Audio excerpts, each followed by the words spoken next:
فيك بسم الله الرحمن الرحيم. السلام عليكم ورحمة الله وبركاته.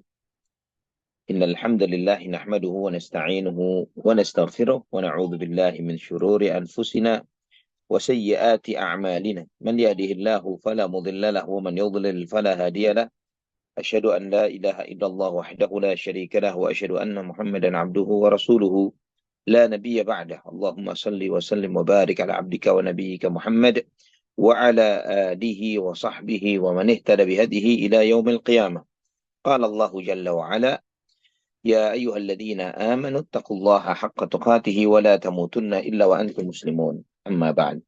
Ikhwatal iman rahimani wa rahimakumullah. Alhamdulillah, segala puja dan puji hanya untuk Allah Subhanahu wa taala Rabbul Alamin, Ar-Rahmanur Rahim, atas segala limpahan nikmat yang Allah Subhanahu wa taala anugerahkan bagi kita, yang telah memuliakan kita dengan nikmat Islam, yang memuliakan kita dengan nikmat sunnah Nabi Sallallahu Alaihi Wasallam. Dan Allah Subhanahu Wa Taala begitu memuliakannya agama ini dengan banyak kemuliaan, yang dengan kemuliaan-kemuliaan itu setiap Muslim yang mengkaji agama ini dengan benar, dengan baik, dia akan semakin kokoh keimanan dan ketakwaannya kepada Allah Subhanahu Wa Taala.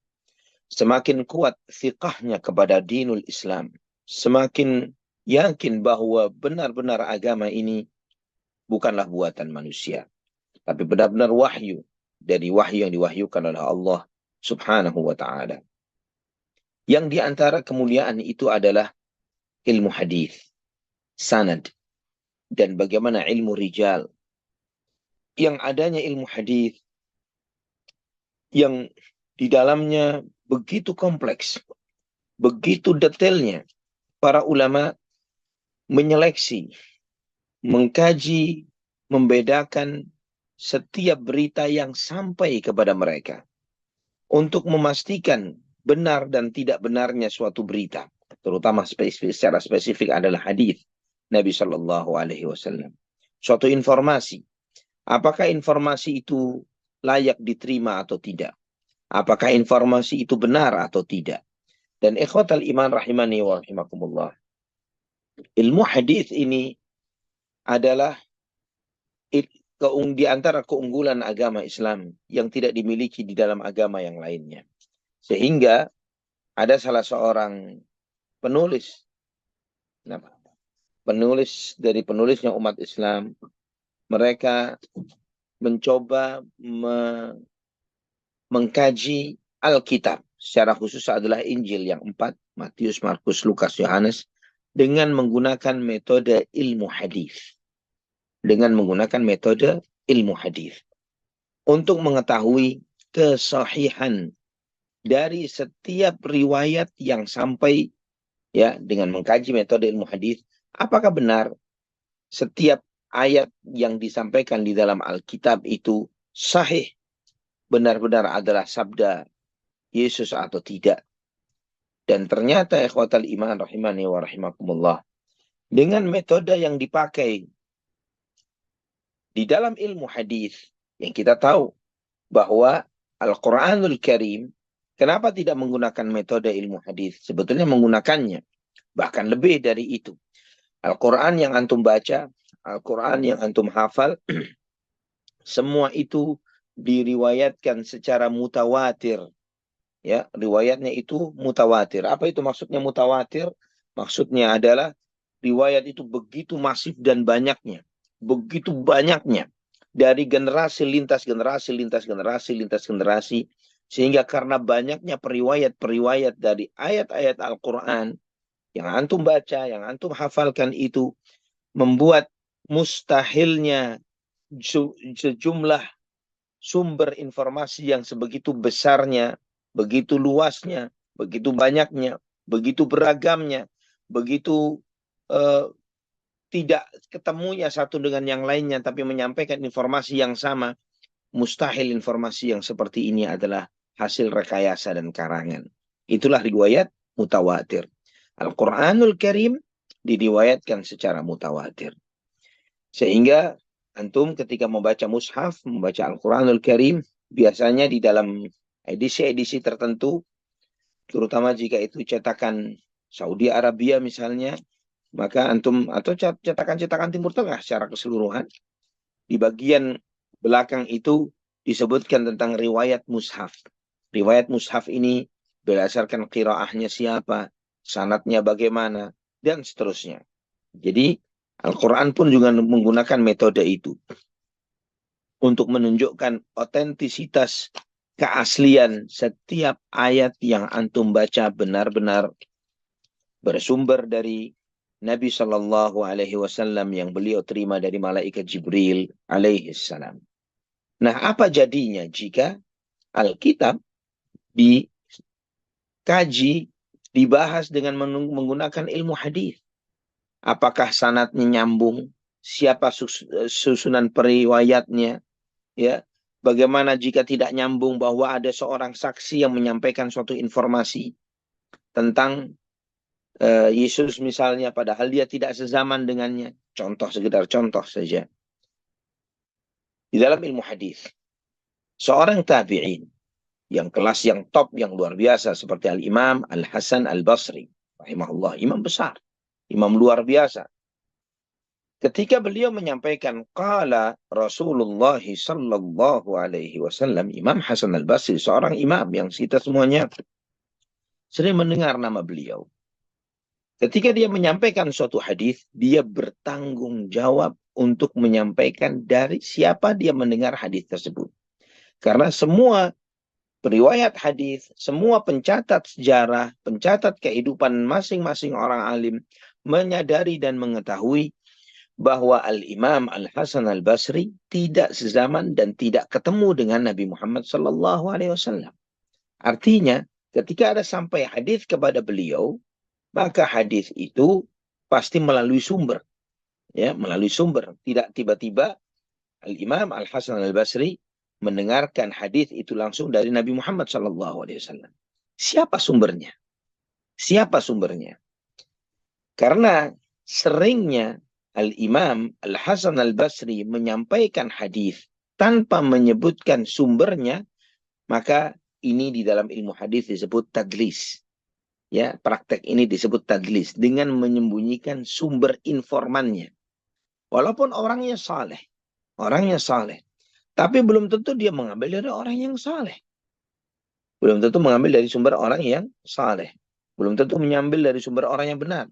Dan bisa jadi walaupun di level seorang tabi'in, dia tidak mendengarnya dari para sahabat. Karena jika benar di beliau mendengarnya dari sahabat, maka tidak ada alasan bagi beliau untuk menyembunyikan nama sahabat tersebut.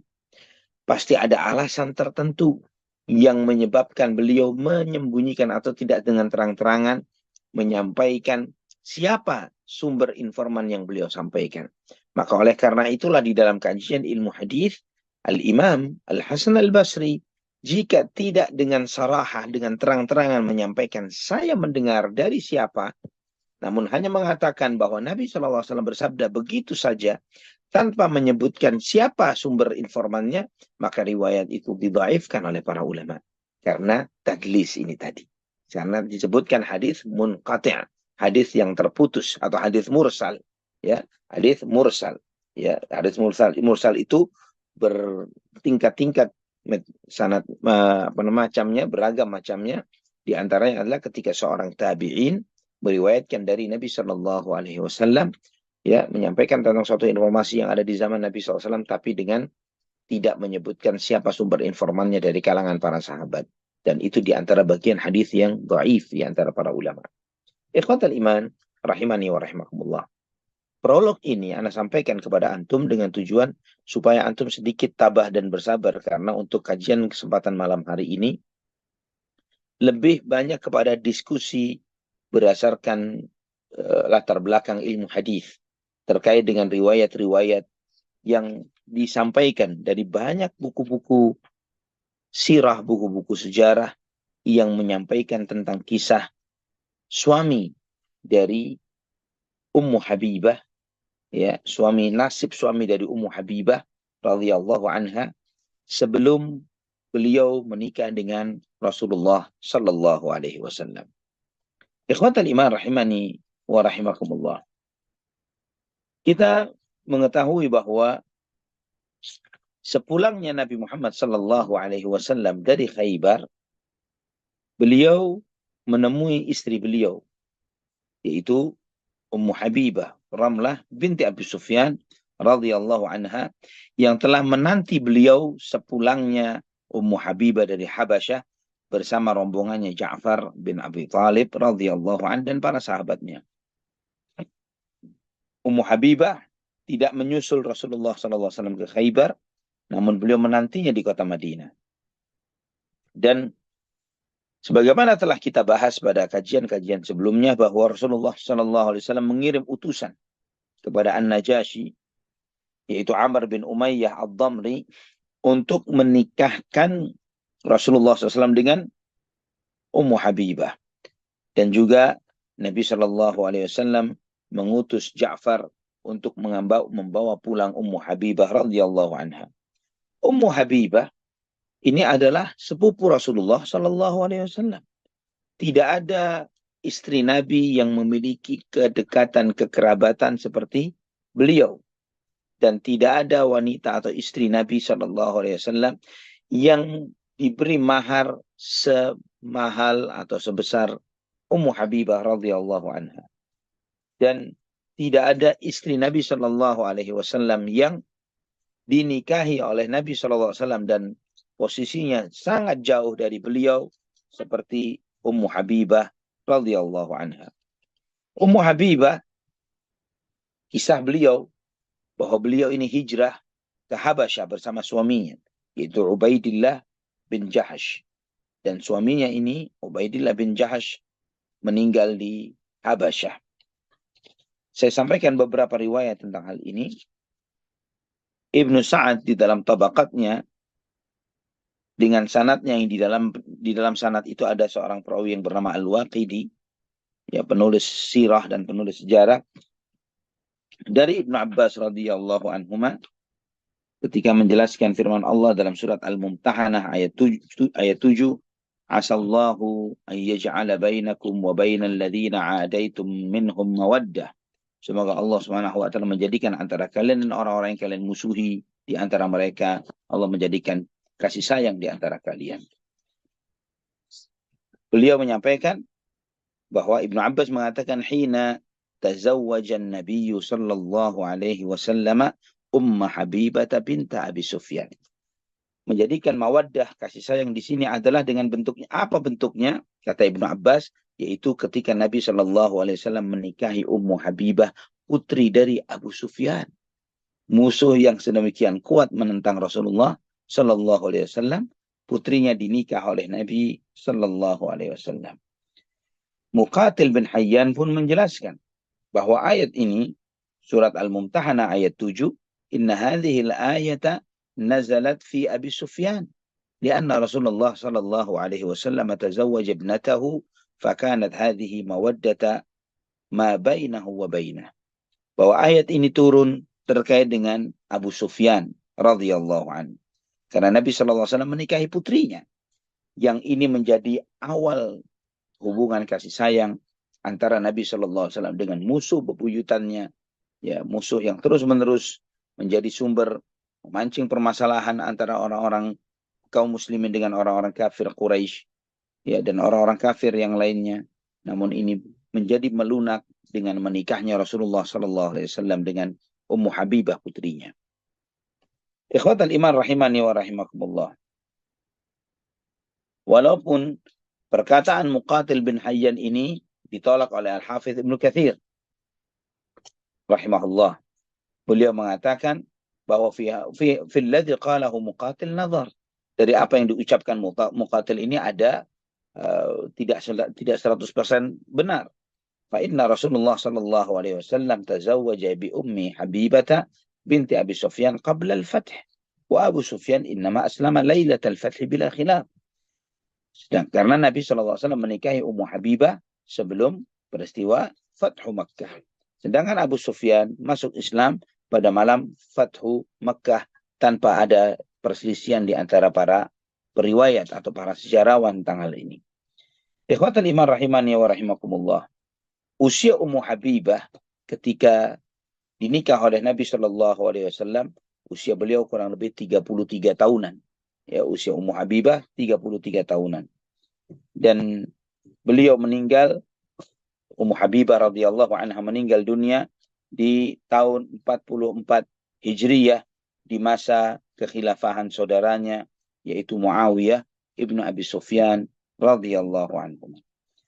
Ikhwatal iman rahimani wa rahimakumullah. Sekarang kita masuk kepada pembahasan tentang Ubaidillah bin Jahsh. Para periwayat, terutama para penulis maghazi, penulis sirah, menyebutkan bahwa Ubaidillah bin Jahsh hijrah menuju Habasyah bersama istri beliau, yaitu Ramlah binti Abu Sufyan Ummu Habibah radhiyallahu anha. Kemudian menyebutkan bahwa beliau murtad di sana, keluar dari dinul Islam dan memeluk agama Kristen dan mati dalam keadaan seperti itu. Namun, ikhwatal iman rahimani wa rahimakumullah, tidak ada satupun riwayat yang sahih tentang hal ini. Ini adalah kesimpulan yang nanti kita akan membahasnya secara mendetail berdasarkan riwayat-riwayat dan dalil-dalilnya.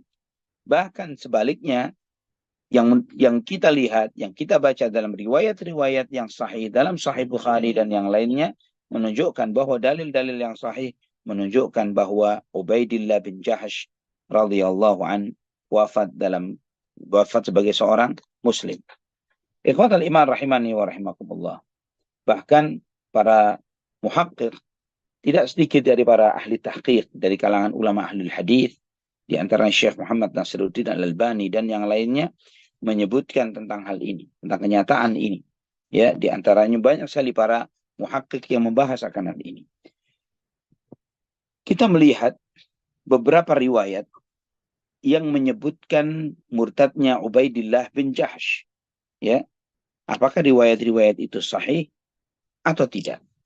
Yang pertama, Ibnu Ishaq rahimahullah meriwayatkan, ya, di dalam kitabnya, kitab sirahnya, terkait dengan orang-orang yang tidak beribadah kepada berhala di masa sebelum adanya dinul Islam, ya, di masa fatrah. Di antaranya beliau menyebutkan orang-orang seperti Waraqah bin Naufal, Ubaidillah bin Jahsh, Uthman ibn al-Huwairith, Zaid bin Amr bin Nufail, ya, dan mereka saling berbicara satu dengan yang lainnya. Orang-orang ini berdiskusi, ya, Waraqah bin Naufal, Ubaidillah bin Jahsh, Uthman ibn al-Huwairith, Zaid bin Amr bin Nufail. Mereka mengatakan, ta'lamuna wallahi ma qaumakum ala syai'in, ma qaumukum ala syai'. Kalian tahu bahwa apa yang diyakini oleh kaum kalian ini tidak benar. Laqad akhta'u dina abihim Ibrahim. Mereka telah meyakini keyakinan yang salah. Mereka tidak meyakini agama nenek moyang mereka, yaitu Nabi Ibrahim alaihissalam. Kemudian, ma hajarun natifu bihi la yasma'u wa la yubsiru wa la yadhurru wa la yanfa'. Adapun berhala-berhala, patung-patung yang kita tawaf mengelilinginya, dia tidak mendengar, tidak melihat, tidak bisa memberi manfaat dan tidak memberi madarat. Marilah kita mencari, kalian mencari satu dengan yang lainnya. Mana selayaknya agama yang seharusnya kita anut? Fa innakum wallahi ma antum ala syai'. Karena kita meyakini demi Allah ini semuanya adalah tidak benar. Maka mereka pun mencari agama Hanifiyah, agama yang benar ini. Agama nenek moyang mereka, Ibrahim alaihissalam. Adapun Waraqah bin Naufal, dia menemukan agama Nasrani. Adapun Ubaidillah bin Jahsh, dia tetap dalam kondisinya seperti itu di Makkah sampai memeluk dinul Islam. Setelah itu dia hijrah ke Habasyah bersama istrinya Ummu Habibah binti Abi Sufyan. Dan ketika sampai di Habasyah, dia masuk Kristen, meninggalkan Islam dan mati di sana dalam keadaan Nasrani. Ini riwayat dalam sirah Ibnu Hisham. Kemudian Ibnu Ishaq berkata, Haddatsana Muhammad bin Ja'far ibn Zubair. Telah menyampaikan kepadaku Muhammad bin Ja'far ibn Zubair. Qala, kana Ubaidillah bin Jahsh hina tanassar. Bahwa Ubaidillah bin Jahsh ketika sudah menjadi seorang Nasrani, dia pernah melewati sebagian sahabat Nabi Shallallahu Alaihi Wasallam di negeri Habasyah. Kemudian dia mengatakan fakahna wasa'tum. Ya, dia mengatakan bahwa dia beranggapan bahwa keyakinan dia saat itu, yaitu Nasrani, adalah lebih benar. Kami telah melihat kebenaran dan kalian masih mencari-cari. Kalian belum mendapatkan kebenaran itu. Ikhwatal iman rahimani wa rahimakumullah. Sedangkan syekhnya Ibnu Ishaq, ini riwayat dari Ibnu Ishaq. Ya. Syekhnya Ibnu Ishaq ini di sini adalah bernama Muhammad bin Ja'far bin Zubair ibn al-Awwam. Beliau adalah perawi yang thiqah, yang bisa dipercaya. Meninggal pada tahun 100 sekian belas Hijriah. Ya. Dan di sana artinya menunjukkan bahwa dia di level yang tidak terdapat, artinya bisa dipastikan tidak ada seorang pun di zamannya yang bertemu dengan para sahabat. Artinya dia menyampaikan kisah ini, sedangkan dia tidak pernah selevel hidupnya dengan para sahabat radhiyallahu anhum. Maka berita ini adalah berita yang mursal. Ya, berita yang mursal. Dan mursal ini bagian dari riwayat yang dhaif. Ikhwatal iman rahimani wa rahimakumullah. Setelah itu Ibnu Ishaq menceritakan tentang kedatangan Ja'far bin Abu Talib dari Habasyah. Dia mengatakan, haddatsin Muhammad bin Ja'far ibn Zubair an Urwata qala kharaja Ubaidullah bin Ja'ash ma'al muslimina musliman falamma qadima ardal Habasyah tanassara qala fakana idza marra bil muslimin. Dan dia menyebutkan riwayat dengan sanad yang serupa. Ya, riwayat dengan sanad yang serupa, yaitu dari syekhnya, dari gurunya bernama Muhammad ibn Ja'far, ya, Muhammad bin Ja'far, yang menceritakan tentang kedatangan umat Islam di Habasyah dan kemudian masuk Nasraninya Ubaidillah bin Jahash. Ya, dia menyebutkan riwayat yang serupa, sama bahwa di sana adalah riwayat yang mursal karena perawi yang sama.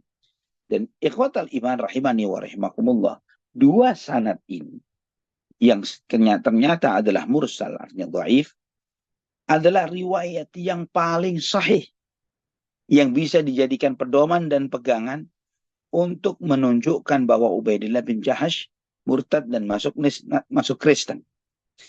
Ikhwatal iman rahimani wa rahimakumullah. Juga Ibnu Ishaq menyebutkan di dalam pernikahan Ummu Habibah, ya, pernikahan Nabi SAW dengan Ummu Habibah radhiyallahu anha, bahwa di sana beliau menyebutkan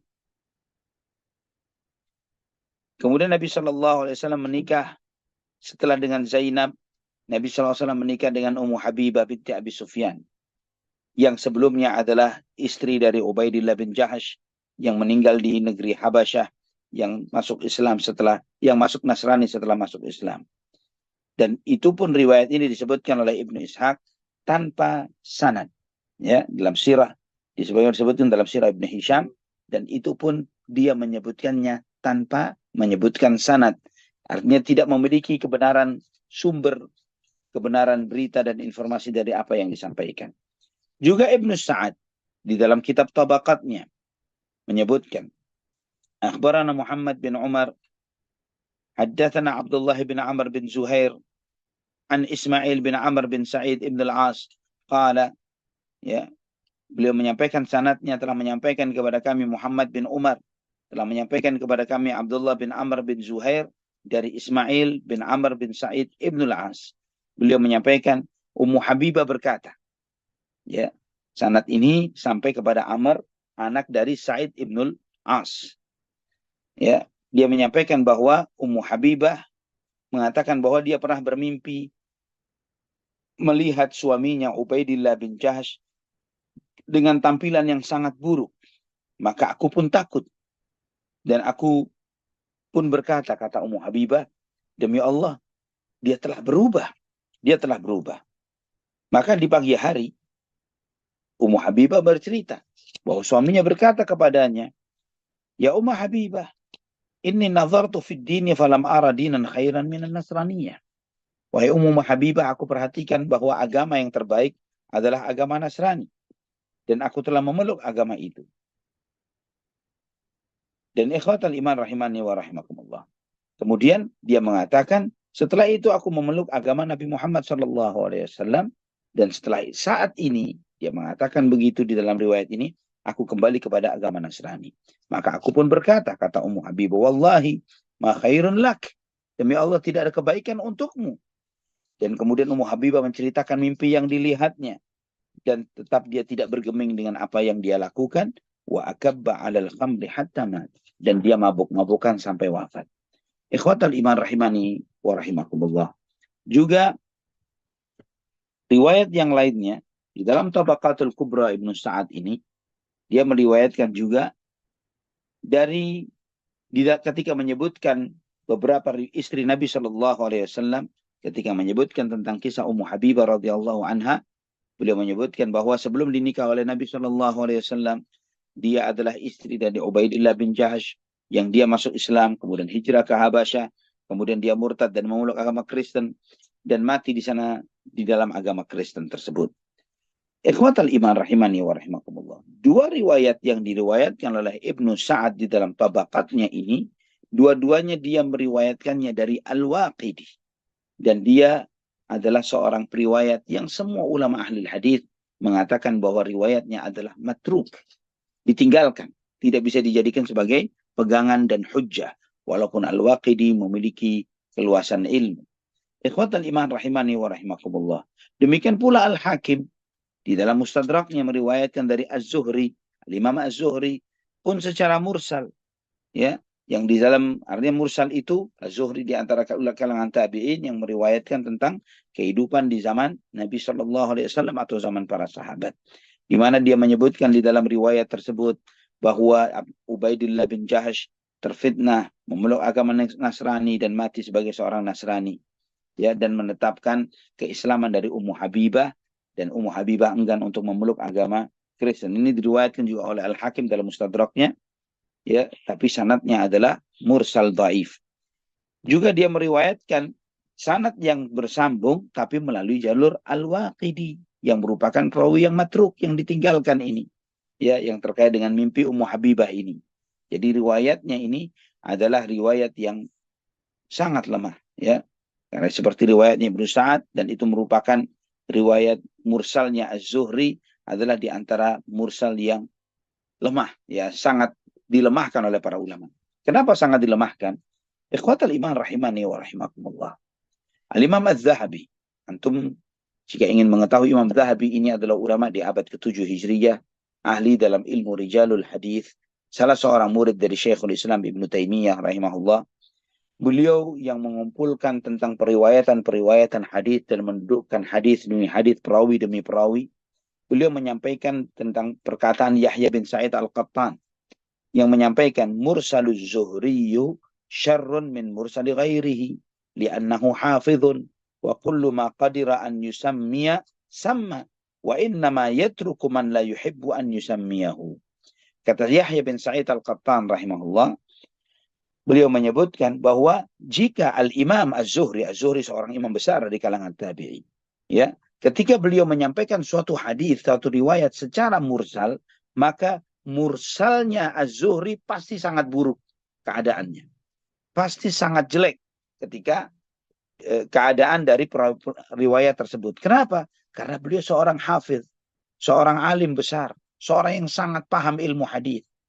Jika dia bisa menyebutkan sumber pemberitaannya itu dari sahabat siapa, dia pasti akan menyembunyikannya. Namun, kenapa dia tidak menyampaikan? Karena dia tidak suka menyebutkan sumbernya. Ya, dia tidak suka, karena menunjukkan bahwa begitu lemahnya periwayatan yang disampaikannya tersebut. Dan Imam Az-Zahabi pun mengomentari. Beliau mengatakan, marasilu zuhriyu kal mu'dal, li'annahu qad saqata minhu ithnan.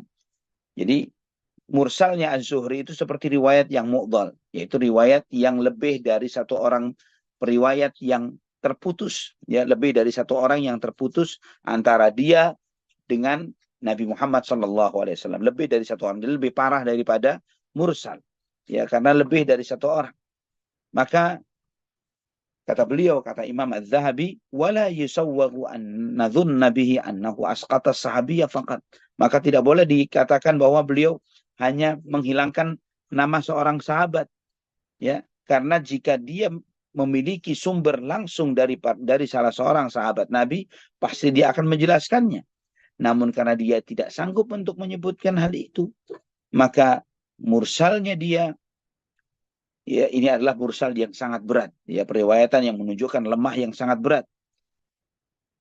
Maka dia pun mengomentari, kata Imam Az-Zahabi memberikan kesimpulan, barang siapa yang menduga bahwa mursalnya Az-Zuhri seperti mursalnya Sa'id ibn al-Musayyib atau Urwah ibn Zubair dan yang semisalnya, dia tidak mengetahui apa yang dia ucapkan.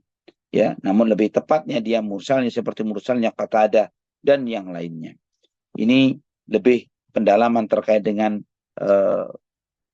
tentang bagaimana kedudukan seorang alim dari ulama ahlul hadis di dalam menyikapi periwayatan-periwayatan yang sampai kepada mereka dan bagaimana mereka menyampaikan riwayat-riwayat itu kepada yang lainnya. Ikhwatal iman rahimani wa rahimakumullah. Riwayat yang lainnya, yaitu yang diriwayatkan oleh Ibnu Jarir At-Tabari di dalam kitab tarikhnya, ketika menyebutkan tentang istri-istri Nabi Muhammad SAW dari Hisham bin Muhammad secara mursal, yang di dalam ketika menyebutkan tentang kisah Ummu Habibah dan masuk Kristennya suaminya, dan kemudian suaminya menginginkan agar dia mengikutinya, namun Ummu Habibah enggan, dia tetap sabar di atas dinul Islam, maka suaminya mati di dalam keadaan Nasrani. Ini diriwayatkan disebutkan oleh Imam Ibnu Jarir At-Tabari di dalam tarikhnya. Namun ikhwatal iman rahimani wa rahimakumullah, tidak hanya sekedar mursalnya riwayat ini, karena sumber riwayatnya dari perawi yang bernama Hisham bin Muhammad Ibnu Sa'ib Al-Kalbi. Hisham bin Muhammad ini adalah seorang riwayat yang berkeyakinan Rafidhi, Syiah, dan Matruk, yang ditinggalkan periwayatannya. Imam Ahmad bin Hanbal rahimahullah mengatakan, innama kana sahiba samarin wa nasabin ma dhanantu anna ahadan yuhaddithu anhu. Bahwa dia orang yang suka begadang dan suka membicarakan tentang nasab. Saya tidak menduga ada orang yang mau mengambil riwayat dari orang yang seperti ini. Karena Imam Ahmad menganggap bahwa Hisham bin Muhammad As-Sa'ib ini adalah seorang perawi yang sangat lemah dan tidak layak untuk diriwayatkan hadisnya. Juga Ibnul Athir di dalam tarikhnya meriwayatkan dari Ibnul Kalbi yang jadi perawi yang sama. Jadi Hisham Ibnu Muhammad Al-Kalbi. Artinya kita mengetahui, antum mengetahui bahwa periwayatan itu adalah periwayatan yang sangat lemah yang tidak bisa dijadikan sebagai sandaran dan rujukan.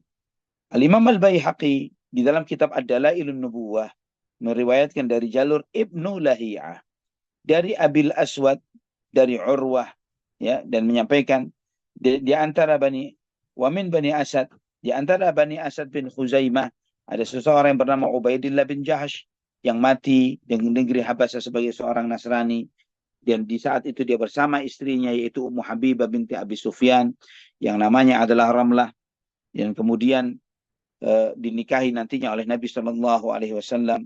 Ya, di dalam riwayat itu disebutkan bahwa yang menikahkan Nabi dengannya adalah Uthman ibn Affan radhiyallahu anhu. Ini sebagaimana disebutkan oleh Imam Al-Baihaqi di dalam Dalailun Nubuwah. Dan di sini kita melihat bahwa riwayat ini banyak cacatnya. Ya, di antara cacatnya adalah mursal. Ya, mursalnya riwayat itu juga, ya, lemahnya Ibnu Lahiyah, salah seorang perawinya, dan juga ada keanehan di dalam riwayat yang ada. Kata Ibnu Katsir rahimahullah, adapun perkataan Urwah Ibnu Zubair yang mengatakan bahwa yang menikahkan Nabi Sallallahu Alaihi Wasallam dengan Ummu Habibah adalah Uthman ibn Affan adalah aneh. Karena Uthman ibn Affan radhiyallahu an sudah lebih dahulu pulang ke kota Mekah, ya, jauh sebelum artinya memang hijrah ke Habasyah, tapi udah lama balik ke kota Mekah, ya, dan kemudian ikut hijrah bersama Nabi SAW ke kota Madinah, mendampingi Nabi SAW, dan juga menjaga istrinya yang sedang sakit, yaitu Ruqayyah putri Nabi SAW. Jadi ikhwafillah rahimani wa rahimakumullah, Ubaidillah bin Jahash pun di antara hujah yang sering disampaikan oleh mereka yang mengatakan bahwa Ubaidillah bin Jahash itu murtad adalah sebagian ulama yang mengumpulkan nama-nama sahabat seperti Abdul Bar dalam Al-Isti'ab atau Ibnul Athir tidak menyebutkan Ubaidillah ibnu Jahash di antara jajaran nama para sahabat radhiyallahu anhu. Ketika menyebutkan tentang Abdullah ibnu Jahash di dalam kitab Al-Isabah, Al-Hafidh Ibnu Hajar tidak menyebutkan sedikit pun menyinggung tentang Ubaidillah bin Jahash. Adapun Ibnu Abdul Bar menyebutkan di dalam Al-Isti'ab ketika menyebutkan Abdullah, beliau menyebutkan kana huwa wa akhuhu Abu Ahmad Abdullah bin Jahsh minal muhajirin al-awwalain mimman hajar al-hijratain, bahwa Abdullah dan saudaranya Ubaidillah di antara orang-orang yang hijrah yang pertama kali dan melakukan 2 kali hijrah, ya, dia dan saudaranya bernama Ahmad. Abdullah Ahmad Abd bin Jahsh. Adapun saudara mereka berdua yang bernama Ubaidillah itu memeluk agama Nasrani di negeri Habasyah, mati sebagai seorang Nasrani dan meninggalkan istrinya yaitu Ramlah Ummu Habibah. Ini yang disebutkan oleh Ibnul Athir di dalam menyebutkan ketika menceritakan tentang Abdullah bin Jahash, saudara dari Ubaidillah. Dan juga ketika menyebutkan tentang Ummu Habibah di dalam buku tersebut, ya, di dalam kitab Al-Isabah. Al-Isabah ini adalah kumpulan buku yang menyebutkan nama-nama sahabat. Sebagaimana Al-Isabah ini karya Ibnu Hajar Al-Asqalani. Ibnu Hajar menyebutkan ketika suaminya masuk Nasrani, masuk Kristen, yaitu Ubaidillah, murtad, meninggalkannya, ya. Dan dia menyebutkan bahwa Ibnu Sa'ad meriwayatkan dari jalur Ismail bin Amr bin Said al-Umawi dan menyebutkan sanadnya, kisahnya yang diriwayatkan oleh Ibnu Sa'ad dari Al-Waqidi. Ya, riwayat yang serupa dengan riwayat-riwayat yang telah disebutkan sebelumnya dengan jajaran para periwayat-periwayat yang dhaif atau lemah. Dan ketika menyebutkan di dalam Tahdzibut Tahdzib, ringkasan dari nama-nama perawi hadis, ya, Ibnu Hajar menyebutkan hajarat ila al-Habasyah ma'a zawjiha Ubaidillah bin Jahash fatanassara hunaka wa mata fatazawwajaha Rasulullah sallallahu alaihi wasallam wa hiya hunaka sanah 6 wa qila sanah 7, bahwa Ummu Habibah hijrah ke Habasyah bersama suaminya Ubaidillah bin Jahash, dan suaminya masuk Nasrani di sana dan meninggal di sana, dan kemudian dinikahi oleh Nabi Shallallahu Alaihi Wasallam di sana di tahun ke-6, dan ada yang mengatakan di tahun ke-7. Imam Az-Zahabi mengatakan di dalam Syiar A'lamin Nubala terkait tentang kisahnya Ummu Habibah radhiyallahu anha, bahwa Ibnu Sa'ad meriwayatkan, dia menyampaikan kepada kami Al-Waqidi dan seterusnya, menyebutkan sanad yang lemah ini dan menyebutkan tentang kisah mimpinya Ummu Habibah tadi tentang terkait dengan murtadnya suaminya. Imam Az-Zahabi mengatakan wahiyya munkarah, bahwa riwayat ini adalah riwayat yang munkar, ya. Ya, walaupun Imam Az-Zahabi tidak menyebutkan sebab kemunkarannya, namun kita mengetahui adalah dari sumber Al-Waqidi tersebut. Ikhwatal iman rahimani wa rahimakumullah. Pertanyaan selanjutnya, apakah ada riwayat-riwayat sahih yang lainnya yang berbeda 180 derajat dengan riwayat-riwayat yang telah disampaikan ini, yang menyebutkan sebaliknya, yaitu Ubaidillah bin Jahash meninggal sebagai seorang muslim? Ikhwatal iman, di antara yang menguatkan ketidakbenaran semua riwayat-riwayat yang telah tadi disampaikan, di samping dirasah sanad, kajian sanad hadis dari riwayat-riwayat tersebut, adalah bahwa semua riwayat-riwayat yang sahih yang menyebutkan pernikahan Rasulullah Sallallahu Alaihi Wasallam dengan Ummu Habibah radhiyallahu anha sama sekali tidak menyinggung tentang murtadnya Ubaidillah bin Jahash. Sebagaimana Imam Ahmad meriwayatkan di dalam musnadnya, Al-Imam At-Tahawi dalam syarah Mushkilul Athar dengan sanad yang sahih dari jalur Al-Imam Az-Zuhri dari Urwah dari Ummu Habibah radhiyallahu anha, bahwa beliau menyampaikan bahwa beliau dulunya adalah istri dari Ubaidillah bin Jahash, dan ketika sampai di negerinya Najasyi, suaminya meninggal dunia, dan kemudian Rasulullah SAW menikahi Ummu Habibah ketika dia di sana, yang dinikahkan oleh An-Najasyi dengan diberi mahar 4.000. Ini diriwayatkan oleh Imam Ahmad dan Al-Imam At-Tahawi dalam syarah Mushkilul Athar. Ibnu Hibban meriwayatkan di dalam kitab sahihnya dengan sanad yang sahih sesuai dengan syarat Imam Bukhari. Dari Ummul Mukminin Aisyah radhiyallahu anha, beliau menyampaikan, Aisyah berkata bahwa Ubaidillah bin Jahash hijrah bersama Ummu Habibah, putri Abu Sufyan. Dan dia adalah istrinya sampai di negeri Habasyah. Ketika sampai di Habasyah, Ubaidillah bin Jahash sakit. Ketika menjelang wafat, dia berpesan agar Ummu Habibah menemui Rasulullah Sallallahu Alaihi Wasallam, dan kemudian disitulah awal pernikahan Rasulullah Sallallahu Alaihi Wasallam dengan Ummu Habibah, ya. Dan bersama dengannya An-Najasyi mengirimkan Syurahbil ibnu Hasanah. Ikhwatal iman rahimani wa rahimakumullah. Riwayat ini, riwayat Ibnu Hibban yang sahih ini, menegaskan kepada kita, andai kata Ubaidillah bin Jahash benar-benar murtad, keluar dari dinul Islam, mati sebagai orang Nasrani, dia tidak akan berpesan seperti itu kepada istrinya, kepada Ummu Habibah, untuk kembali kepada Nabi Muhammad SAW.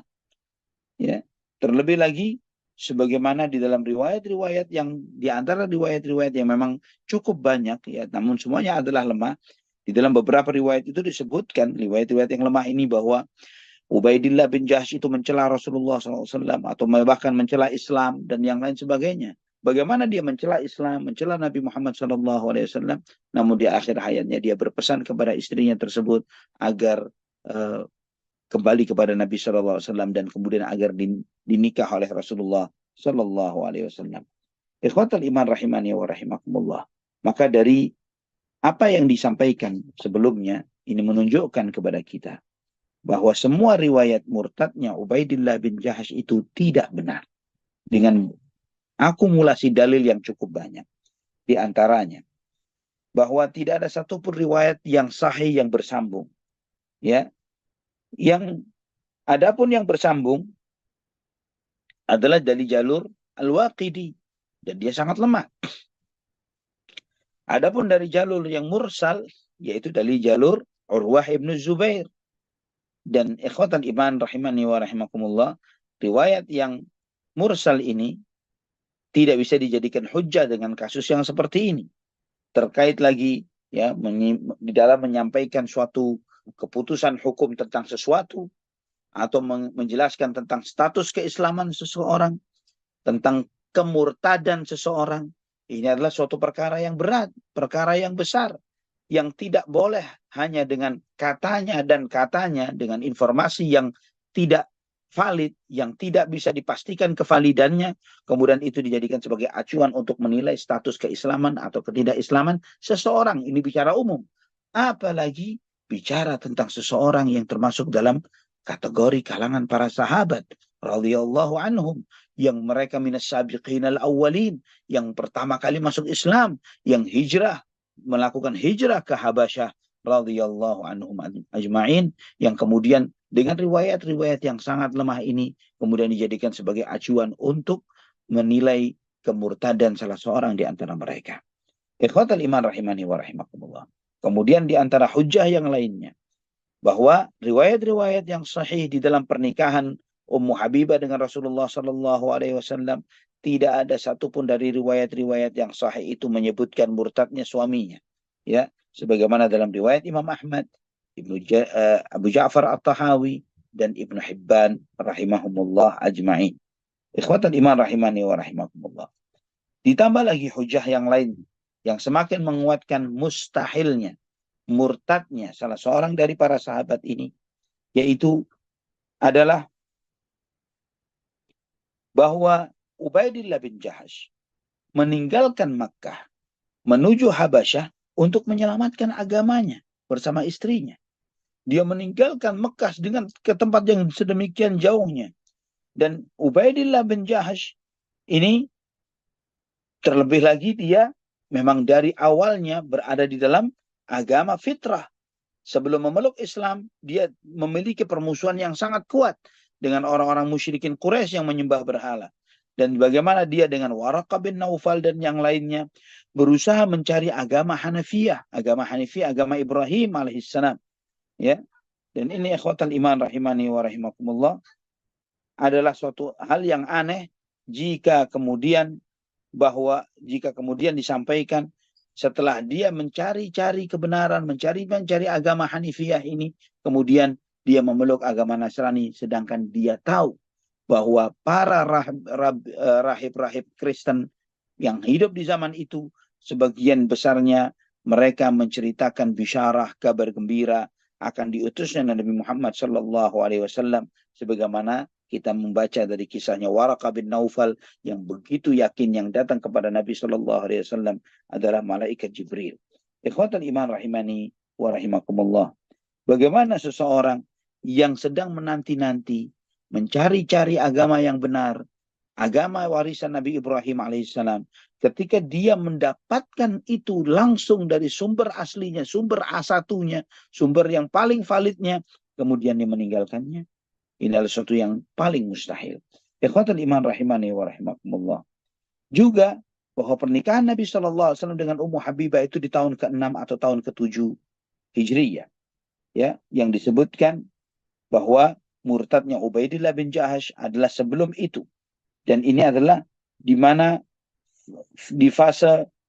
kaum muslim, di fase di mana umat Islam telah menunjukkan kemenangan di beberapa daerah di Jaziratul Arab, di Jazirah Arab. Ya, bagaimana seseorang kemudian di dalam kondisi yang seperti ini, dia mendengar akan kemenangan-kemenangan Islam, malah kemudian dia lebih memilih untuk murtad. Ikhwatul iman rahimani wa rahimakumullah. Dan di antara dalil yang semakin menguatkan mustahilnya Ubaidillah bin Jahash radhiyallahu an murtad keluar dari dinul Islam adalah dari dialognya Heraklius dengan Abu Sufyan. Yang waktu itu Abu Sufyan masih musyrik. Kita telah melewati kisah ini cukup lama sekali. Ya, di antara pertanyaan yang diajukan oleh Heraklius kepada Abu Sufyan adalah, apakah ada salah seorang dari pengikut Muhammad yang murtad setelah memeluk agamanya, ya, dan kemudian dia benci dengan agama tersebut? Dan Abu Sufyan mengatakan tidak. Pada saat itu Abu Sufyan adalah masih kafir. Ikhwatal iman. Andai kata Ubaidillah bin Jahash benar-benar murtad, memeluk agama Kristen, dan Abu Sufyan adalah mertuanya, ayah dari Ramlah, ayah dari Ummu Habibah, maka itu akan menjadi kesempatan besar bagi Abu Sufyan untuk menjelekkan Nabi Muhammad SAW dan menjelekkan dakwahnya. Dia kemudian ketika ditanya, apakah ada yang meninggalkan Nabi Muhammad SAW? Ya, apakah pernah ya Nabi Muhammad SAW itu berkhianat di dalam perjanjian dan komitmen? Abu Sufyan mengatakan tidak pernah. Walaupun saat ini kami sedang ada masa-masa komitmen dengan dia, itu perjanjian Hudaybiyah maksudnya. Dan kami nggak tahu bagaimana dia dengan komitmen yang satu ini. Kata Abu Sufyan, kenapa dia mengomentari dengan komentar yang seperti ini? Hanya ini saja yang bisa saya masukkan, saya sisipkan di dalam dialog saya dengan Heraklius untuk menjelekkan Nabi Muhammad SAW. Saya tidak tahu dengan perjanjian yang sekarang. Yang kemarin-kemarin nggak pernah sih dia berkhianat. Tapi yang sekarang saya nggak tahu. Nah, ikhwatul iman rahimani wa rahimakumullah. Jadi, kalau ada yang mengatakan, mungkin Abu Sufyan nggak tahu kalau Ubaidillah bin Jahash murtad. Ini nggak masuk akal. Kenapa nggak masuk akal? Karena antum tahu siapa Ubaidillah bin Jahash, menantunya sendiri, suami dari putrinya. Nah, ikhwatul iman rahimani wa rahimakumullah. Dan yang lebih menegaskan lagi, lebih mengokohkan lagi kemustahilan murtadnya Ubaidillah bin Jahash radhiyallahu an adalah bahwa beliau salah seorang dari sahabat Rasulullah sallallahu alaihi wasallam. Bahkan di antara minas sabiqin al-awwalin, generasi pertama yang memeluk dinul Islam. Jika riwayat tentang kemurtadannya itu disebutkan dengan riwayat yang sahih, maka mungkin kita diam dan tidak berkomentar apapun. Namun ternyata jika telah terbukti semua riwayat-riwayat itu lemah, dan sebaliknya dalil-dalil yang lebih sahih menunjukkan sebaliknya, dan itu adalah riwayat-riwayat yang sangat teguh dan kokoh dan kuat, maka ketika riwayat-riwayat sahih ini telah tegas, maka semua asumsi-asumsi yang berbeda dengan ini tertolak dan terbatalkan. Ikhwatal iman rahimani wa rahimakumullah. Kita sebagai umat Muhammad sallallahu alaihi wasallam, kita menunjukkan kecintaan yang tinggi, kecintaan yang luar biasa, yang besar terhadap para sahabat Nabi yang merupakan duta-duta Rasulullah sallallahu alaihi wasallam. Dan kajian ini secara khusus memang kita sampaikan, kita bicarakan mungkin bagi sebagian antum terlalu jelimet mungkin karena istilah-istilah ilmu hadis yang disampaikan. Tapi ini adalah sebagai bentuk pembelaan terhadap seorang sahabat yang mulia, yang sayangnya jika antum membaca sebagian besar kitab-kitab sirah, sebagian besar yang sangat populer sekalipun, yang sering kali antum baca, pasti menyebutkan bahwa Ubaidillah bin Jahash ini murtad. Yang sayangnya adalah seperti itu. Jadi kajian ini, sesi ini adalah pembelaan terhadap sahabat yang mulia Ubaidillah bin Jahash radhiyallahu anhu wa ardah. Dan ini perlu antum pahami, perlu antum ketahui bahwa ini tidaklah mudah. Ya, jika mengatakan seseorang yang hidup di zaman kita, teman atau sahabat, yang kemudian desas-desusnya, isunya, katanya murtad. Yang seperti ini saja tidak boleh kita kemudian mengcopy paste begitu saja informasi itu dan kemudian kita sebarkan ke sana kemari. Katanya beritanya begini dan begitu dan dia murtad. Karena menuduh seseorang yang hidup sezaman dengan kita, orang yang mungkin latar belakangnya awam tentang dinul Islam, dan kita isukan beritanya, kita sebarkan isu bahwa dia murtad keluar dari dinul Islam, itu adalah suatu perkara yang berat dan besar. Bagaimana kita menyampaikan yang seperti ini terkait dengan seseorang yang merupakan salah seorang sahabat Rasulullah Sallallahu Alaihi Wasallam yang mencari dinul Islam bahkan sejak sebelum diutusnya Nabi Muhammad Sallallahu Alaihi Wasallam. Ini adalah perkara yang sangat berat dan besar, ikhwatal iman. Bukan sesuatu yang ringan dan gampang. Tapi ini harus disampaikan. Harus ditegakkan hujah-hujah dan dalil-dalilnya. Supaya antum semuanya menyadari dan mengetahui ketika sesudah ini antum membaca dalam kitab-kitab sirah yang mungkin bertebaran di masyarakat kita terjemahannya. Dan kemudian membaca kasus-kasus ini, kisah-kisah ini, kajian ini adalah hujjah untuk menegaskan kebatilan informasi tersebut. Wallahu ta'ala ala wa alam bisawab. Inilah pembahasan kita terkait benarkah Ubaidillah bin Jahash murtad keluar dari dinul Islam atau tidak. Yang nantinya insya Allah kita akan selanjutnya di kajian berikutnya kita akan membahas tentang peristiwa di antara peristiwa Khaybar dan Fathu Mekah.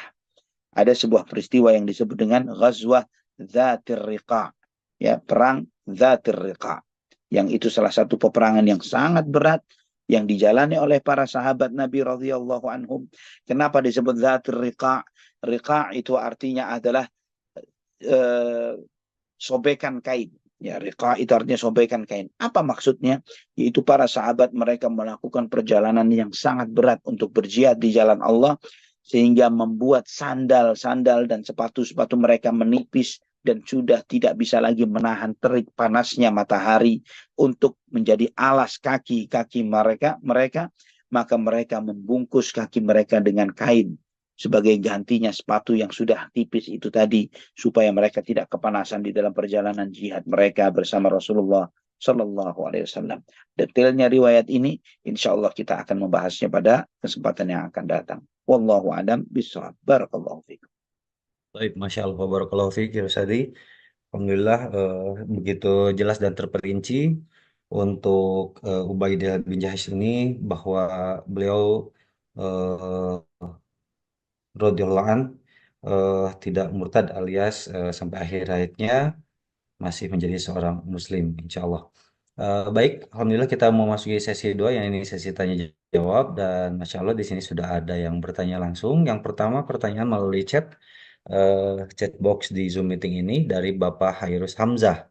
Bapak Hairus Hamzah menyampaikan 2 pertanyaan. Yang pertama, Bismillahirrahmanirrahim. Assalamualaikum warahmatullahi wabarakatuh, Ustaz.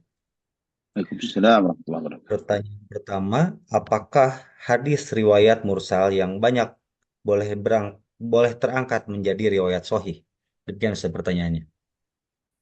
Nah, beberapa riwayat yang mursal ini apakah bisa terangkat menjadi riwayat yang sahih atau tidak.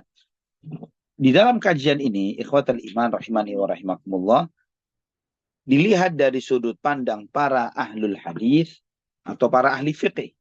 Ya, para ulama ahli hadis mereka menempatkan mursal ini di antara jajaran mursal yang dhaif, dan mursal itu pun bertahap, bertingkat-tingkat, ya. Tidak sama satu mursal dengan mursal yang lainnya. Seperti tadi disebutkan tentang mursalnya Az-Zuhri, tidak sama dengan mursalnya yang lainnya seperti Sa'id Ibnul Musayyib atau yang lainnya. Karena seperti contoh ya, Sa'id Ibnul Musayyib. Al-Imam Sa'id Ibnul Musayyib radhiyallahu rahimahullah, dia adalah salah seorang tabi'in yang tinggal di kota Madinah, di antara imam di Madinah. Dan beliau pengajar di Masjid Nabawi di Madinah. Ya, beliau adalah menantu dari Abu Hurairah radhiyallahu anhu. Yang terkadang ketika beliau menyampaikan sebuah dalil sebagai hujjah dan istidlal, terkadang beliau menyebutkan riwayat itu secara mursal. Namun itu sebagai istidlal saja karena istifadhahnya, karena tersebar masifnya riwayat itu di kalangan umat pada zaman tersebut. Jadi mursalnya masih bisa diterima oleh sebagian ulama. Ya, mursalnya masih bisa diterima oleh sebagian ulama karena walaupun mursal di satu sisi, tapi pasti akan bisa ditunjukkan kebenaran riwayat tersebut dari sumber dan sisi yang lainnya. Ya, itu bisa ditunjukkan yang seperti ini. Maka jika riwayat-riwayat mursal ini tadi ternyata ada riwayat yang bersambung dari sumber yang lainnya, maka riwayat mursal ini terangkat menjadi lebih baik, ya, apakah itu hasan atau sahih. Dan juga ikhwatal iman, di antara sudut pandang para fuqaha, para ulama fiqih terkait dengan riwayat-riwayat mursal, Al-Imam Abu Dawud rahimahullah menulis sebuah risalah yang terdapat di dalam akhir kitab sunannya, Sunan Abu Dawud, yaitu Al-Marasil, riwayat-riwayat mursal. Itu dikumpulkan dalam sebuah buku oleh Al-Imam Abu Dawud rahimahullah. Dan itu dibahas oleh para ulama. Kenapa Imam Abu Dawud malah mengkoleksi, mengumpulkan riwayat-riwayat mursal ini tadi? Ya. Nah, disitulah terjadi diskusi yang dalam dari para fuqaha, bahwa riwayat-riwayat mursal di dalam beberapa konteks tertentu tentang fikih, ya, tentang fikih, selama mursal itu tidak terlalu berat, ya, tidak berat itu bagaimana sih maksudnya? Ya, ini mungkin cukup dalam membahasnya. Berat itu adalah gini, riwayat mursal adalah ketika seorang tabi'in menghilangkan atau tidak menyebutkan sumber sahabat siapa yang menyampaikan hadis tersebut. Karena mustahil seorang tabi'in mendengar dari Nabi. Ketika seorang tabi'in mengatakan qala Rasulullah sallallahu alaihi wasallam misalnya. Ya, kita tahu tabi'in tidak ketemu Nabi sallallahu alaihi wasallam. Bagaimana dia mengatakan qala Rasulullah sallallahu alaihi wasallam? Nah, itu dibahas oleh para ulama. Kira-kira dia dari sumbernya dari siapa nih? Sumbernya dari siapa? Dengan melihat riwayat hidupnya. Dengan siapa dia belajar? Kepada siapa dia selama ini menerima riwayat? Apakah ada sumber periwayatan yang lain yang serupa dengan hadis yang disampaikan oleh si perawi yang menyampaikan secara mursal ini, tapi disampaikan oleh seorang tabi'in yang lainnya secara bersambung dengan menyebutkan perawi sahabatnya atau tidak? Atau ternyata memang tabi'in ini punya teman-teman yang diantaranya adalah diantara jajaran para periwayat-periwayat yang dhaif dan lemah. Maka jika masuk kategori yang kedua ini, maka riwayat yang mursal itu adalah sangat dhaif, sangat lemah. Ana pernah membaca sebuah sanad, seorang tabi'in, dia menyebutkan tabi'in. Artinya antum tahu tabi'in adalah generasi yang bertemu dengan para sahabat. Ya, Ana membaca riwayat seorang tabi'in yang meriwayatkan hadis dari Nabi Shallallahu Alaihi Wasallam, namun antara dia sampai disebutkannya nama sahabat itu masih melewati 11 nama. Ya, dia melewati haddatsana fulan, haddatsana fulan, haddatsana fulan. Ada 11 nama yang selevel dengan dia di antara jajaran para tabi'in yang menyambungkan mereka dengan nama seorang sahabat. Nah, di sini memberikan pelajaran kepada kita bahwa mursal itu dalam beberapa kasus, seperti contoh yang sedang kita bahas pada kesempatan malam ini, adalah bukanlah sesuatu yang ringan yang dengan gampangnya kemudian, ya tapi kan tidak terlalu berat. Ini bisa jadi sangat berat. Wallahu a'lam bishawab. Insyaallah, jadi bisa seperti itu ya saja. Baik. Untuk pertanyaan kedua masih dari Pak Hairus. Yang kedua adalah apakah riwayat Imam Al-Hakim, Imam Tabrani, Ibnu Katsir, dan Ibnu Hibban semuanya bersumber dari Al-Waqidi? Demikian Ustaz. Nah, betul. Seperti itu. Bersumber dari Al-Waqidi dan matruk. Riwayatnya adalah matruk. Sayangnya ikhwatal iman, Al-Waqidi itu dijadikan sebagai rujukan dalam banyak kitab-kitab maghazi. Ya, kitab-kitab yang menyebutkan tentang peperangan-peperangan Rasulullah SAW atau dikenal dalam kitab-kitab sirah. Ya, sedangkan para ahli hadis menegaskan bahwa riwayatnya adalah matruk. Wallahu a'lam bishawab. Baik, Masya Allah, jazakallahu khairan ya tadi untuk penjelasannya atas dua pertanyaan dari Pak Hairus di Malaysia. Berikutnya kami persilahkan untuk Akhi Abi Yahya yang sudah raise hand. Kami persilahkan pertanyaannya. Assalamualaikum warahmatullahi wabarakatuh. Waalaikumsalam warahmatullahi wabarakatuh. Saya ingin bertanya. Dulu saya pernah membaca satu buku karya orientalis yang orang Indonesia ini pasti kenal, namanya Snook Hurgronya gitu ya. Nah, Snook Hurgronya itu menulis bahwa peristiwa hijrah itu dikatakan olehnya itu sebagai melarikan diri itu. Di bukunya judulnya Perayaan Mekah. Itu Fathu Mekah maksudnya. bukan perayaan, dia menulis tentang haji tapi di situ dia membahasakannya dengan perayaan Mekah, bukan Fatu Mekah Ustaz. Haji, tentang haji. Baik. Itu bahasanya apa? Bahasanya Dia Snook Hurgronya mengistilahkan hijrahnya Nabi sebagai melarikan diri. dengan melarikan diri. Itu bagaimana itu Ustaz tanggapannya? Nah. Terima kasih Ustaz. Assalamualaikum warahmatullahi wabarakatuh. Waalaikumsalam warahmatullahi wabarakatuh. Anggap asumsi itu benar, tapi tidak salah bagi sekelas Nabi Muhammad SAW, karena manusia sebelum beliau seperti Musa melarikan diri dari Fir'aun. Musa alaihissalam melarikan diri dari Fir'aun. Juga bagaimana Yesus sendiri di dalam banyak riwayat bagaimana dia selalu nomaden. Dia berpindah, menghindar dari sana dan sini, menghindar dari upaya penangkapan yang dimakarkan, yang dilakukan oleh para rabi pada saat itu untuk penangkapan Nabi Isa alaihissalam. Ya, sebagaimana juga disebutkan dalam kitab sucinya orang-orang Nasrani tentang hal ini. Para nabi, mereka itu hijrah. Nabi Ibrahim alaihissalam hijrah meninggalkan kaumnya. Nabi Lut alaihissalam demikian. Hampir sebagian besar para nabi menjalani perjalanan hidup yang serupa. Dan jika itu disebutkan melarikan diri untuk konteksnya menyelamatkan agama, maka itu adalah sebuah kebenaran, bukanlah sebuah kesalahan. Ya, bukanlah sebuah kesalahan. Apakah itu masuk dalam konteks strategi di dalam berdakwah? Jawabannya iya. Dalam dakwah dan jihad memang dibutuhkan upaya yang seperti ini. Wallahu a'lam bishawab. Baik, Insya Allah. Terima kasih atas penjelasannya, Mas Hadi. Untuk selanjutnya, kami persilakan barangkali pertanyaan dari jamaah di Amerika maupun Kanada yang diwakili oleh Amr. Kami persilakan, barangkali ada pertanyaan.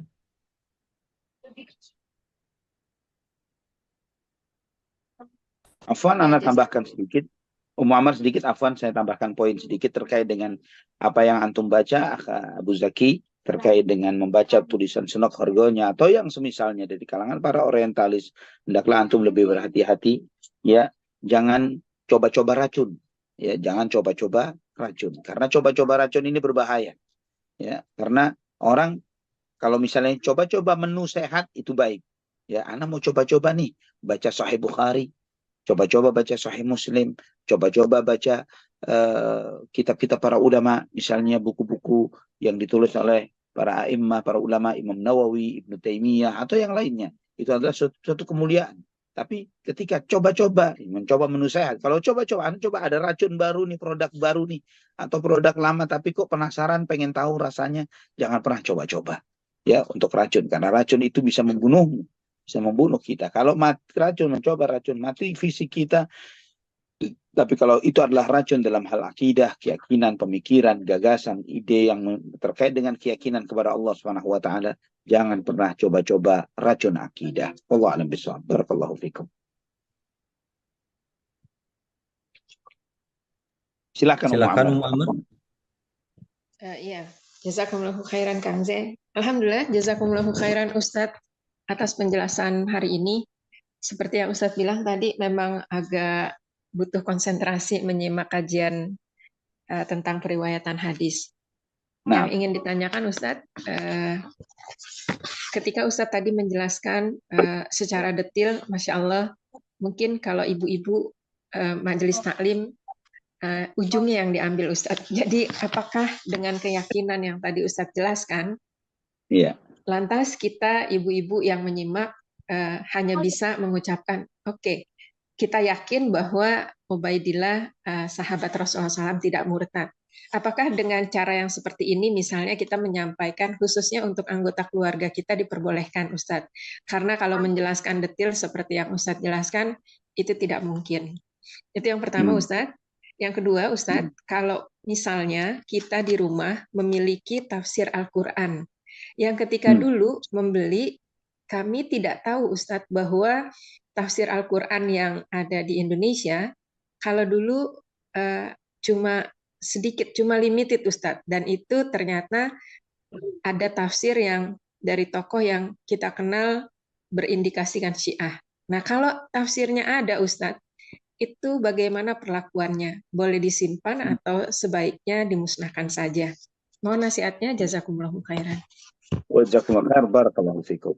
Jika terkait dengan pertanyaan yang pertama, apakah boleh kita mengambil kesimpulannya saja dari kajian yang cukup mendalam, diskusi yang cukup dalam terkait dengan ilmu hadis misalnya, atau perdebatan tentang permasalahan suatu pendapat fikih misalnya yang memiliki banyak pendapat, ya kemudian kita mengambil salah satu pendapat yang dirajihkan oleh seorang yang mu'tabar, yang bisa dipegang pendapatnya terkait dengan hal ini karena kapasitas keilmuannya, misalnya sebagai contoh misalnya ya, tentang suatu perdebatan permasalahan fikih tertentu.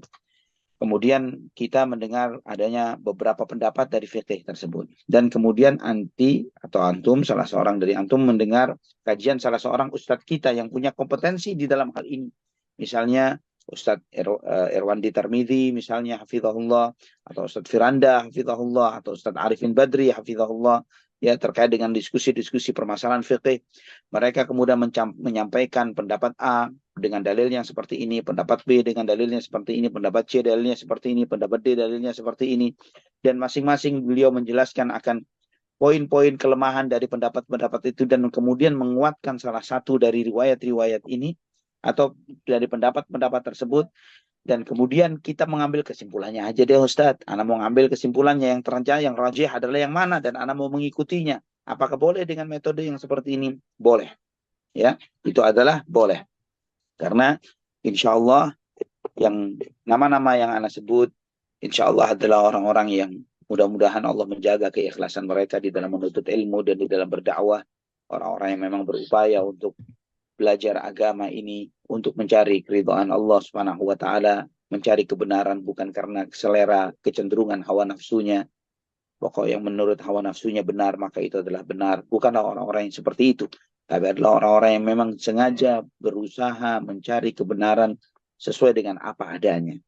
Maka ketika kita mengetahui bahwa mereka adalah orang-orang yang seperti itu, maka kita mengambil kesimpulan dari apa yang mereka sampaikan, itu adalah baik, itu adalah boleh.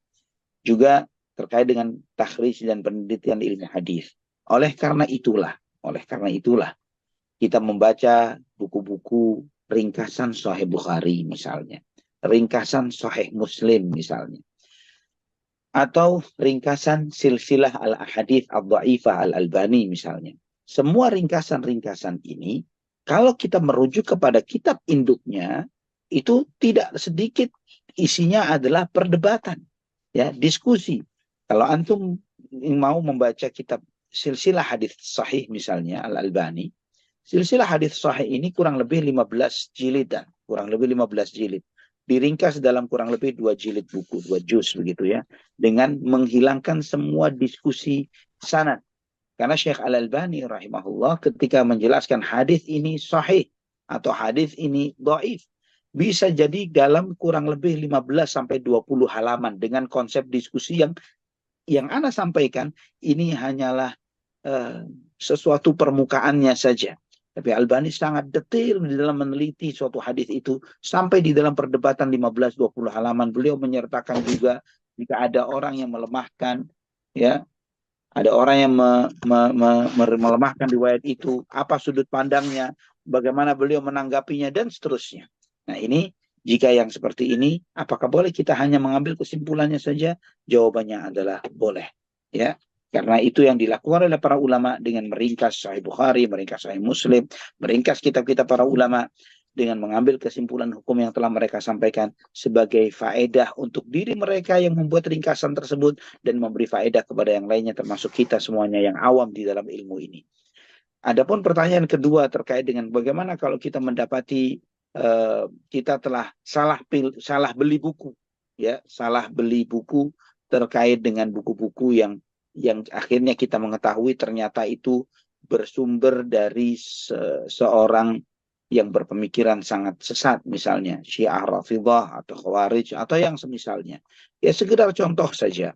Salah seorang teman pernah memiliki koleksi buku Jalaluddin Rahmat. Ya, alhamdulillah sudah wafat ya. Jalaluddin Rahmat seorang pemikir Syiah dan tokoh Syiah yang menyebarkan ajaran Syiah di Indonesia. Yang di awal-awal tulisannya, ya Bandung ya, anak Bandung nih, teman tetangga Kang Zain. Ya. Nah, tapi sudah wafat, alhamdulillah beliau sudah wafat. Nah, di dalam risalah-risalahnya, ya, di dalam risalah-risalahnya, dulunya dia ketika ditanya, Kang Jalal Syiah, enggak, saya Susi, kata dia, Sunni Syi'i gitu ya. Nah, akhirnya ujung-ujungnya dia pun akhirnya mendeklarasikan Ijabi, Ikatan Jamaah Ahlul Bait Indonesia, dan lebih terang-terangan, lebih vulgar di dalam menyampaikan kesyiahannya, ya. Dan dia seorang yang dikenal sebagai seorang dosen ketika di Bandung sebagai dosen psikologi komunikasi, sehingga memiliki kemampuan komunikasi yang cukup baik, dan bahkan dia memiliki sebuah buku rujukan yang dijadikan sebagai acuan di dalam ilmu pengantar ilmu psikologi komunikasi di kampus-kampus yang dikaji di Indonesia ini. Ana kenal dengan seorang ikhwah, seorang teman yang punya koleksi buku-bukunya, ya. Dan Ana tertarik dalam konteks bukan tertarik dengan materinya atau karena pemahamannya, tapi lebih kepada bagaimana dia mengemas sebuah kebatilan, kesesatan, menjadi sesuatu yang terlihat menarik dan menjadi menarik bagi orang yang menyimak, dan akhirnya dia memiliki beberapa follower atau banyak follower karena kemampuan psikologi komunikasinya. Dan itu kemudian Ana sampaikan, boleh nggak Ana buat Ana buku-buku tersebut setelah terbukti bahwa orang-orang itu sebagai tokoh Syiah dan tidak layak dibaca oleh terutama orang yang awam.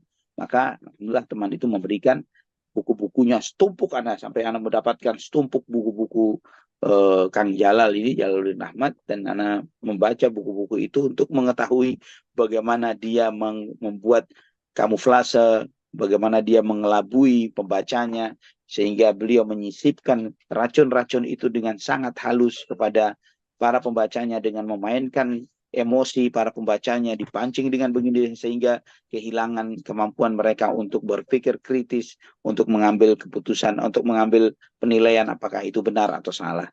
Ini sekedar contoh. Jadi bagi antum yang terlanjur yang modelnya seperti ini terkait dengan tafsir misalnya, apa yang harus dilakukan? Saran saya jangan dimustahkan, tapi hadiahkan kepada salah seorang thalibul ilm. Ya, hadiahkan kepada salah seorang thalibul ilm, terutama mereka-mereka yang mungkin sedang melakukan studi S2 atau S3 di dalam ilmu tafsir misalnya, siapa tahu itu jadi acuan bagi mereka untuk menjadi sebuah bahan studi yang kemudian mereka meneliti itu dan menjadi sebuah karya tulis yang merupakan karya tulis yang kritis, ya, karya tulis yang berupa apa namanya, karya tulis ilmiah, ya, yang menganalisa secara mendetail konsep, metodologi, dan juga kritikan terhadap buku tafsir tersebut. Wallahu a'lam bishawab.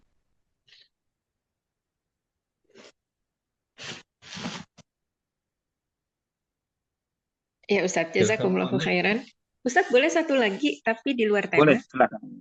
Ya, Boleh. Ustadz, mungkin ini sebenarnya sudah sering ditanyakan, tetapi mudah-mudahan Ustadz dapat mencerahkannya kembali.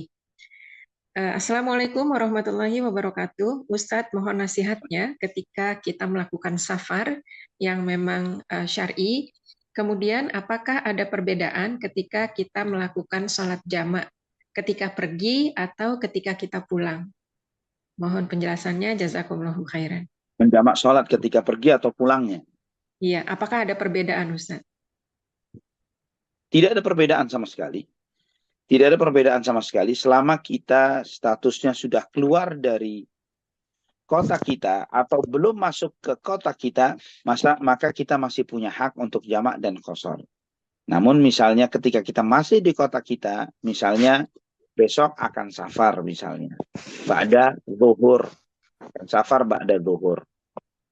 Nah, ketika akan safar ba'da zuhur, kemudian dia melaksanakan sholat jamak antara zuhur dan asar karena mengantisipasi jangan sampai asar masih di jalan misalnya. Ya, apakah boleh dia menjamak karena dia akan safar? Jawabannya adalah boleh. Karena safar adalah salah satu alasan bolehnya seseorang melaksanakan jamak sholat. Namun karena dia belum jalan, artinya dia masih di kotanya, maka cara menjamaknya adalah dengan 4 rakaat zuhur dan 4 rakaat asar. Tidak boleh dia 2 rakaat zuhur, 2 rakaat asar. Kecuali jika dia melaksanakannya dengan jamak takhir. Ya, dia tidak melaksanakan sholat zuhur pada saat itu, dia berniat untuk melaksanakan sholat zuhur plus asar setelah dia keluar dari kotanya. Maka ketika dia keluar dari kotanya, dia punya hak untuk menjamak dan qashar. Maka dia boleh melaksanakan 2 rakaat zuhur dan 2 rakaat asar. Demikian pula ketika dia balik. Ketika dia misalnya, ntar saya mau sholat jamak takhir saja ketika sudah sampai. Ya, saya tidak sholat di jalan misalnya. Maka ketika dia sudah sampai di kotanya, walaupun belum sampai di rumahnya, atau dia sudah sampai di kotanya, maka dia boleh jamak takhir, tapi jumlahnya harus sesuai dengan jumlah rakaat ketika dia di dalam kotanya. Tidak boleh dengan mengqasharnya. Wallahu a'lam bishawab. Ya Ustadz, jazakumullahu khairan Ustadz. Jazakumullah khair. Masya Allah, sangat menarik sekali Ustaz tadi apa namanya tentang Kangjal tersebut. Memang sangat lihai sekali beliau itu ya. Dia itu untuk ya karena dia itu orang komunikasi sangat pandai sekali dan Ya. termasuk juga anak yang sempat mengoleksi buku-bukunya. Oh, begitu ya. Sempat mengoleksi buku-bukunya, tapi alhamdulillah ya, bismillah atas penyelamatan dari Allah Subhanahu wa taala ada penyeimbang sehingga apa namanya ya, insya Allah ya tidak terjerumus begitu ya ke Syiah Alhamdulillah. begitu Alhamdulillah. begitu. Baik, insya Allah nanti kapan-kapan ngobrol-ngobrol lagi Ustaz. Kalau misalkan sedang ke Boleh Bandung atau ke dengan Garut, senang hati. nanti anak merapat. Ahlan wa sahlan. Ahlan wa sahlan Kang. Baik, alhamdulillah jemaah sekalian rahimani rahimakumullah. Pertanyaan demi pertanyaan telah dituntaskan dijawab oleh Ustazuna Ali dan insya Allah untuk pekan depan temanya adalah Ghazwah Zatiriko ya Ustaz Zatul ya. riqah. Ya, Insya betul. Zatiriko insya Allah untuk itu kami aturkan banyak terima kasih kepada Ustazuna Ali Hasan Bawazir di tengah kesibukannya dan di tengah kesibukan dakwah serta kesibukan menjadi seorang ayah Insyaallah. sempat menyempatkan untuk hadir kembali mengisi kajian sirah Nabi SAW yang mulai insya Allah. Dan mungkin sebelumnya Insyaallah. ada yang ingin disampaikan Ustaz sebelum ditutup. Bisa kita lakukan pada kesempatan ini. Semoga bermanfaat bagi kita semuanya. Aku qouli hadza. Subhanakallahumma bihamdik. Asyhadu an la ilaha illa anta astaghfiruka wa atubu ilaik. Wassalamualaikum warahmatullahi wabarakatuh. Waalaikumsalam warahmatullahi wabarakatuh. Syukur jazakallahu khairan kepada Ustaz Zona Ali yang telah menyempatkan hadir dan berbagi kepada kita semua. Semoga menjadi ladang pahala jariah kepada Ustaz Amin dan ya juga Allah. seluruh keluarga. Amin ya rabbal alamin. Barakallahu fikum. Senantiasa sehat selalu Ustaz dan keluarga ya. Nah, ya. Karena masih banyak umat yang membutuhkan pencerahan-pencerahan dari Ustaz Ali dan juga asatidz lainnya. Amin ya rabbal alamin. Barakallahu Ya, fiik. Jemaah sekalian, Waalaikumsalam. demikianlah perjumpaan kita bersama Ustaz Zona Ali Hasan Bawazir, Hafidhullah Ta'ala, untuk kajian Sirah Nabi SAW di edisi hari ke-27 Syawal 1445 Hijriah. Insya Allah kita akan kembali bertemu di kajian Sirah Senin pekan depan. Semoga Allah Subhanahu wa Ta'ala memanjangkan usia kita, memberkahkan usia Amin ya. kita, serta memberkahkan atas aktivitas kita sehari-hari dalam naungan ridho Allah Subhanahu wa Ta'ala. Amin ya rabbal alamin. Amin ya Rabbal Alamin. Atas nama Kerubuk Miku Mengaji yang bertugas pada malam hari ini, mengaturkan banyak terima kasih dan mohon maaf sebesar-besarnya apabila ada yang kurang berkenan. Subhanakallahumma bihamdika asyhadu an la ilaha illa anta astaghfiruka wa atubu ilaik. Wassalamualaikum warahmatullahi wabarakatuh. Waalaikumsalam Terima kasih warahmatullahi Ustaz. wabarakatuh. Jazakumullah Selamat khair. istirahat. Barakallahu fikum. Nah.